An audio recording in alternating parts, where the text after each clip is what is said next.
You can't keep a good man down, period.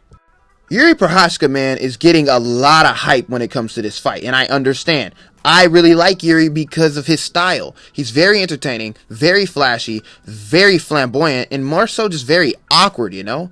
He's like Wonder Boy if Wonder Boy took like 10 shots of cocaine. I don't know what I'm saying. But anyway, basically, I don't blame you guys for going with Jiri Prochazka. Look at the guy. He's got the look. He's got the style. He's got the exciting fights. He's everything you would want in a champion. I was one of those guys who picked Dominic Reyes to completely pick apart Jiri Prochazka because of how reckless he was. I thought that Dominic Reyes could land a good shot and knock Jiri out. Although I was close in that fight, Jiri proved to be way too much and completely picked apart Dominic Reyes and knocked him out with the spinning elbow. And I get it. After that, that really swayed a lot of people. It swayed me too. Jiri is a legit talent. But Dominic Reyes is still a young fighter in his career. I believe he only has 14 fights. I believe that he's something like 13-2, so 15 fights.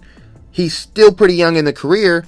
And Dominic Reyes, hear me out when I say this, hasn't had the type of mental battles when it comes to mixed martial arts as somebody like Glover Teixeira. Glover Teixeira has the fight IQ. He has the heart. He even has the durability. I'll get into that in a second. And he has the it factor. He has the thing that will put him in survival mode and find a way to win. You know, that is something that Jiri Prochazka honestly hasn't fought up against yet. A guy who can attack the fight at all angles. And listen, everybody is talking about how Jiri is probably going to knock Glover out with something crazy.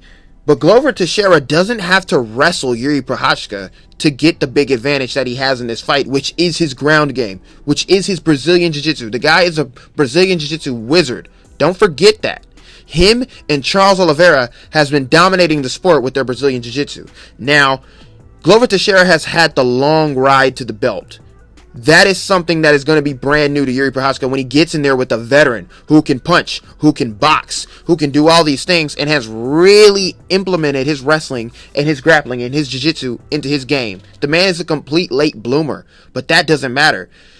What we're going to see here is the old school versus the new school, and I am very excited for that because depending on the way that this fight could end, regardless, it's probably going to be very entertaining.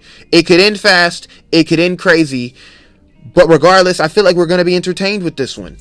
Now, back to the fight. The main argument I have is we don't know Jiri Prochazka's takedown defense at the highest level. But at the low level, when he was coming up, the man was getting taken down over and over and over again. More so because he is extremely reckless. He just crashes into his opponent with awkward strikes. And I get it, Glover Teixeira is very defenseless at times, and he kind of does have a soft chin. And he could get caught and he could get put away the same way he got put away by Rumble Johnson. Although you guys tend to forget that Rumble Johnson had insane nuclear power in his hands, Jiri Prochazka kind of does, but against these guys that he's fighting. Glover Teixeira is a different type of animal. He has the fight IQ to really break Jiri down. Not to mention, Jiri Prochazka probably has the same amount of jiu-jitsu defense as Justin Gaethje, and that is going to be the biggest it factor. What it really boils down to is, can Glover take a clean shot from Jiri, and can Jiri stop Glover from getting him to the ground? Now, obviously, the weak takedown defense from Jiri already draws up some red flags, but what you guys forget to understand is that Glover doesn't necessarily have to take him down. He could put him down with his right hand, man. Glover has the boxing and the power in his hands to put Jiri on the ground and submit him from there. Put Jiri on his butt with the right hand. That can absolutely happen. Now, even if Jiri knocks down Glover, is he going to jump in his guard and try to finish him? What's going to happen?